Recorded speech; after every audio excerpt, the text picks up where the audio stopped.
How do you think the Labour government has dealt with these issues? Ignored them. Ignored them. Have you? Well, no, I don't agree with that at all. I think that's a real sort of misconception. A lot of the investment that's gone in from central government, which Claire seems so reluctant to support, as much of it has gone into communities across the country, has gone into our urban centres like we have here. So the improvements in local services have happened across the board. Like Sure Start centres, for example, which are now in every community. People have access to those services throughout the country. What about the post offices? Well, speaking as a small business that relies daily on the post office, I think the post office network is absolutely critical, and I think... So why is the Labour government closed? Well, what we're saying now, David, is that we need to keep the post office system vital, and the way to do that is through the People's Bank, which we've announced in the last couple of weeks, which will mean that people without access to banking services can use their post office. The post offices now have become more than just somewhere to send a letter. They can be a real hub again, and that's vital. So no more post office closures, is that what you're saying? Speaking personally, I very much hope not. But no, you're not speaking personally, but not for the government, or not for the Labour Party? As far as I'm aware, there's no plans to continue a large-scale So they've messed up, have they, Labour, by closing so many post offices? I think we've made the right decision now to find a service that makes the post offices valuable throughout the country, and that's what's important. Well, Claire Perry, we know, of course, of the Conservative interest in the countryside, particularly, of course, with hunting.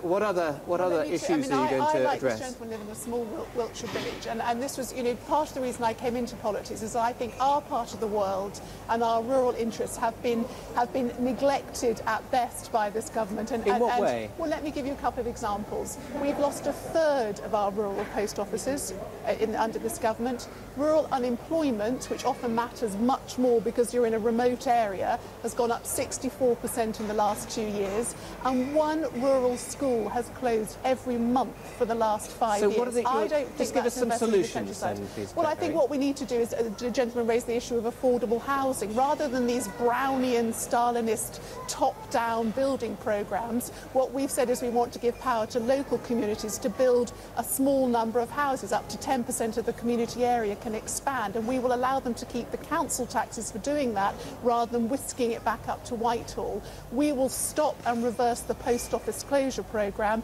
and start to put new services into the post office. So even though it costs every time an old lady goes into the post office and buys a stamp, it's costing the taxpayer about 15 quid, you'd keep them open, would you? Well, one of the things I think everyone doesn't talk about is this issue of social value for money. I'll bet in villages where there's a post office, there are fewer old people going into care homes, there is general improved health and a stronger sense of community. So is that a pledge it's in our it will be in our manifesto that will be published on Tuesday. Ah, we have an exclusive here. You're pledging to reopen post offices? No, we're going to stop the post office. We're going to stop this closure programme that the government's imposed on us and start to put services back into post offices so we can start to support them. Hands up, is that an appealing, for those of you who live in the countryside, is that an appealing policy, an end to post office closures?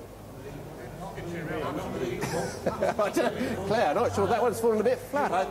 Hang on a sec, what do you think?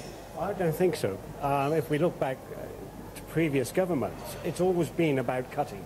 The rail service was cut under the Tories. I can't trust any of you to produce those benefits that you're talking about. At the moment, we have military men coming back from Afghanistan, finishing up the bottom of the list for council housing. All right, thank you. We're going to just leave it there because I think we're just trying to squeeze in one more question, and it's a very serious one. Let's come to this gentleman over here. If I come over, it's about Afghanistan. So can your name, please, and your question? Bharat Jashamal.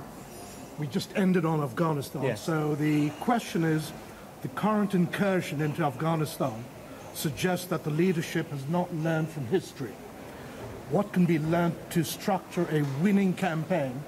But more importantly, how and when will we know that we have won? Well, Claire Perry, it's very difficult just within the last couple of minutes of our programme, but the question was about Afghanistan, in case you couldn't hear it. I mean, how will we know when we've won?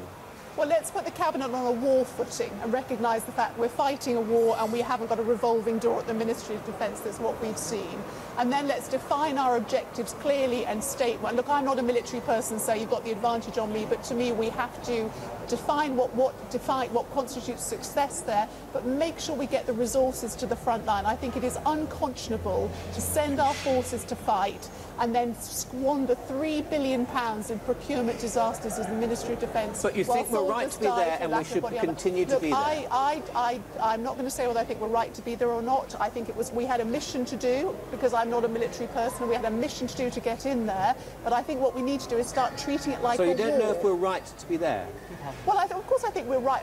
We were right to go in. Do I think we're right to be there now? I don't think the objectives are clear. OK.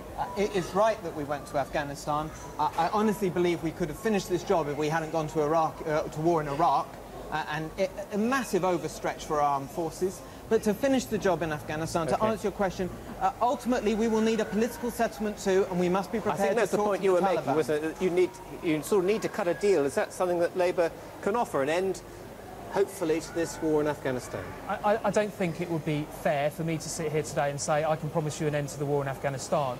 But I agree with Duncan that this is going to be, now we're moving into a phase where it's going to be more political. It needs to be diplomatic. And I think what we've learned from this campaign is that diplomacy at all levels must be applied more rigidly in these parts of the world. And sometimes we need to think about that before we leap in with the guns. OK, thank you all very much indeed. And that's it from the West this week. Time now for our panel of politicians to pick up a few bargains in the shops down here at the Swindon Outlet Centre. Thank you to Labour's Greg Lovell, Conservative Claire Perry and the Lib Dem Duncan Hames. Also, a big thank you to our audience for coming along today. Very much obliged. Nice to see you. Of course, the Politics Show continues with John Sopel in London. Next week, we'll be in the hotly contested marginal of North East Somerset, talking to the three main party candidates there. Please do join us for that if you can. And don't forget, you can read Paul Baltrop's political blog for all the latest election gossip through our website.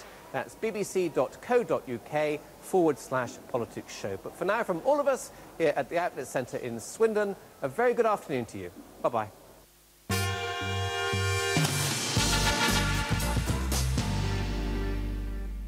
Now, we've heard...